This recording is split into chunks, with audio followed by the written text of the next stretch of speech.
बिस्मिल्लाहिर्रहमानिर्रहीम। अस्सलाम वालेकुम एवरीवन। आज जो हमारा बेसिक रिसर्च का टॉपिक है यूनिट 5 आज कंप्लीट हो जाएगा हमारा मॉडल 1। ठीक है, इसका असेसमेंट भी हो गया है बट एग्ज़ाम के लिए हमें पढ़ना ही है। ठीक है, हमारा समेटिव असेसमेंट में इसको पढ़ना है। तो आज है रिसर्च क्वेश्चन एंड हाइपोथेसिस। बहुत छोटा सा यूनिट है ये, इसमें बस ऑलमोस्ट सारी चीज़ें हमारी नज़र से गुजर चुकी हैं। बस एक बार हम इसको कंप्लीट कर लें एक ओवरव्यू लेकर। To develop a research question and hypothesis you typically follow these steps. Research question और हाइपोथेसिस को डेवलप करने के लिए जो भी आपका टॉपिक है उस पर आपको ये चीज़ें फॉलो करनी है। सबसे पहले बात करते हैं रिसर्च क्वेश्चन की। A good research question should be clear, जैसा कि हम पहले ही बता चुके हैं रिसर्च प्रॉब्लम में। और रिसर्च क्वेश्चन और रिसर्च प्रॉब्लम जो है ऑलमोस्ट एक ही चीज़ है। एक में क्या है कि स्टेटमेंट होता है, प्रॉब्लम में क्या है कि स्टेटमेंट होता है, और क्वेश्चन में क्या है कि उसी को हम क्वेश्चन बना लेते हैं। ठीक है, जैसा कि हम लोगों ने क्लास में इसका प्रैक्टिकल किया था। तो research question should be clear, focused, concise, complex and arguable.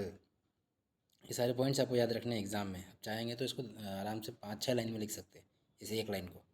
ठीक है, जितना अच्छे से आप इसको बारीकी से पढ़ेंगे उतना ज़्यादा लाइन आप लिख पाएंगे जब ज़रूरत पड़ेगी तो। ठीक है, तो ये क्लियर होना चाहिए, फोकस्ड होना चाहिए, कंसाइज होना चाहिए, कॉम्प्लेक्स होना चाहिए, आर्ग्यूएबल होना चाहिए। ऐसा नहीं कि कोई अच्छा अंतारे जैसी बात हो, बल्कि कुछ अच्छी सी बात हो, ढंग की बात हम जो करें। जैसे कि एफिकेसी एंड सेफ्टी ऑफ ये ड्रग हम देखना चाह रहे हैं ऑन ऑस्टियोआर्थराइटिस। ठीक है, या फिर इज़ माजून सरंजान इफेक्टिव। तो ये क्वेश्चन हो गया। It often take the form of query about a specific topic और फेनोमेना। एक तरह का क्वेरी भी है ये, जो भी हमारा स्पेसिफिक टॉपिक है उसके लिए क्या स्टेप्स हम फॉलो करेंगे। ये सब जो है ना बेसिक, आप समझिए कि एक शॉर्ट नोट टाइप का क्वेश्चन ही आप सॉल्व कर रहे हैं, तो उस हिसाब से आप इसको पढ़ लीजिए। Steps to formulate a research question. पहला, identify the topic of interest. स्वाभाविक सी बात है, पहले आपका टॉपिक ऑफ इंटरेस्ट आपको आइडेंटिफाई करना है। ठीक, वो कैसे आइडेंटिफाई करना है वो हमने पहले बताया। नैरो द फोकस, है ना, अब अपने फोकस को एकदम नैरो रखना है, टू द पॉइंट रखना है। ठीक है, refine the scope of your topic to make it specific and researchable. ये आपको पता ही है। Use framework for structuring the question. ठीक, जो आप क्वेश्चन बना रहे हैं उसके लिए आप ये सारे फ्रेमवर्क को यूज़ कर सकते हैं। पी को, जैसा कि पहले बताया, population, intervention, comparison, outcome, often use in health and clinical research, पता ही है। PEO, population exposure outcome, suitable for qualitative research. जब हम क्वालिटेटिव रिसर्च करते हैं तो उसमें PO यूज़ करते हैं। ठीक है, और ये सब हम आगे डिटेल में पढ़ेंगे। अभी तो ये सिर्फ रिसर्च बेसिक्स है, एक ओवरव्यू है आपको बस। ठीक है, तो ये सब अगर ना समझ में आए तो टेंशन नहीं लेने का, ये सब आएगा आगे। ठीक है, spider, sample, phenomena of interest, design, evaluation, research type, useful in social science. Social science में इसका यूज़ होता है ख़ास तौर से। तो हमारा जो ख़ास तौर से हम क्या यूज़ करेंगे, हम पी को यूज़ करते हैं ज़्यादातर। ठीक है, क्योंकि हमारा क्लिनिकल रिसर्च होता है। ओके, अब कुछ एग्जांपल्स देखिए रिसर्च क्वेश्चंस के। जैसे कि एक रिसर्च क्वेश्चन है, what is the impact of mindfulness based intervention, mindfulness based interventions on anxiety in college student. ठीक है, वो लोग जो कि एक कोई योगा टाइप का या नमाज़ पढ़ रहे या ध्यान लगा रहे, ऐसा कुछ कर रहे, तो उसका एंजाइटी पे क्या असर हो रहा है कॉलेज स्टूडेंट पे। ये क्या है, क्वेश्चन है। हाउ, जैसे कि दूसरा दूसरा क्वेश्चन देख लीजिए, research question. How does remote work influence team productivity in technology companies. एक ये भी क्वेश्चन है, आप इस पर भी सोच सकते हैं। What are the barrier to assessing mental health service in rural communities. ये भी एक रिसर्च क्वेश्चन है। ठीक, चलिए बात करते हैं हाइपोथेसिस की। इसके बारे में ज़्यादा डिस्कशन नहीं हुआ है बट थोड़ा सा हुआ है डॉक्टर अशफाक सर के क्लास में। वही चीज़ यहाँ पे भी है। Hypothesis is a testable statement predicting the relationship between variables. Variables आप बहुत बेहतरीन तरीके से पढ़ेंगे बायोस्टेट्स में, घबराने की ज़रूरत नहीं है। बस हाइपोथेसिस की डेफिनेशन आप रट जाइए बढ़िया से, जितना अच्छे से रट सकते हैं, क्योंकि बहुत इंपॉर्टेंट ही रहेगा आपके लिए ये। हाइपोथेसिस ही पे सारा काम होना है। रिसर्च क्वेश्चन बनाया, उसका हाइपोथेसिस बनाया, आप हाइपोथेसिस पे आपका सब कुछ चलना है। ठीक है, hypothesis is a testable statement, यानी कि जो आपके माइंड में आया उसको टेस्टेबल स्टेटमेंट में आप डालते हैं। प्रेडिक्टिंग रिलेशनशिप बिटवीन वेरिएबल्स, आमतौर से दो वेरिएबल्स होते हैं जब हम रिसर्च करते हैं तो। ठीक है, तो उसमें हम रिलेशनशिप देखने की कोशिश करते हैं। जैसा कि बताया गया था, डायबिटीज़ एक वेरिएबल है और उस पर हम एक दवाई दे रहे, ठीक है, जैसे कि कोर्सेज डायबिटीज़ दे रहे हैं, वो दूसरा वेरिएबल है, ठीक है। दोनों के बीच में रिलेशन देखना है कि कुछ असर है या नहीं है, ठीक है। हमने वो भी देखा था कि कैसा वेरिएबल्स के बारे में हमने देखा कि इंडिपेंडेंट और डिपेंडेंट वेरिएबल होता है। तो वेरिएबल की बहस हम करेंगे बायोस्टैट्स में, ठीक है। अभी बायोस्टैट्स में कल से शुरू करूँगा इंशाल्लाह। तो अभी हम हाइपोथेसिस पे फोकस रहते हैं, ठीक है। लेकिन ये लाइन आपको याद रखना है, ए hypothesis is a stable statement predicting the relationship between variables. ये आपको एग्जाम में बिल्कुल आ सकता है, ठीक है। टाइप्स ऑफ हाइपोथेसिस मेनली दो तरह का होता है ना, ब्रॉडली। एक है नल हाइपोथेसिस H0 एंड एक है alternative hypothesis H1। Null hypothesis में क्या होता है, एज्यूम्स नो इफेक्ट और रिलेशनशिप, ठीक है। इसमें हम मान के चलते हैं कि कोई इफेक्ट और रिलेशनशिप नहीं है। नहीं समझ में आया भी ज़्यादा तो चेंज देने का, ठीक है। वो एग्जाम्पल दे के बताता हूँ। There is no difference in an anxiety levels between students who practice mindfulness and those who do not.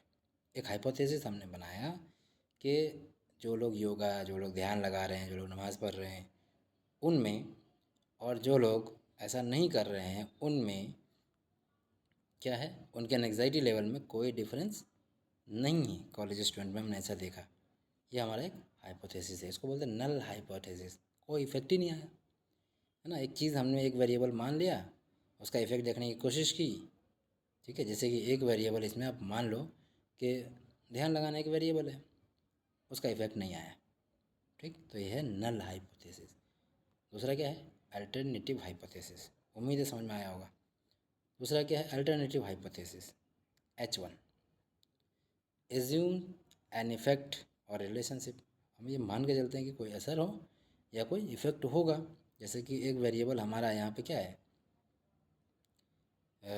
एक वेरिएबल तो एंग्जाइटी है ना। और उस पर हम किसका असर देख रहे हैं, मेडिटेशन का असर देख रहे हैं, माइंडफुलनेस का असर देख रहे हैं। तो हम ये मान के चल रहे हैं कि इफेक्ट आ रहा है। Student who practice mindfulness have lower anxiety level than those who do not. अब देख रहे हैं डिफरेंस, देख रहे हैं ना। नल हाइपोथेसिस में हमने ये हाइपोथेसिस बनाया कि कोई असर नहीं होता इसका, ठीक है। और अल्टरनेटिव हाइपोथेसिस में हमने ये हाइपोथेसिस बनाया कि इसका असर होता है।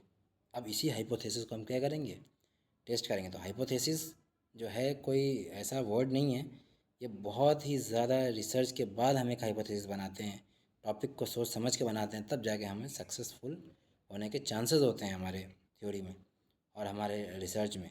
नहीं तो अगर हम कुछ भी हाइपोथेसिस बना देंगे तो फिर वो सही डायरेक्शन में जाएगा, इसकी ज़रूरत नहीं है, वो कोई गारंटी नहीं है, ठीक।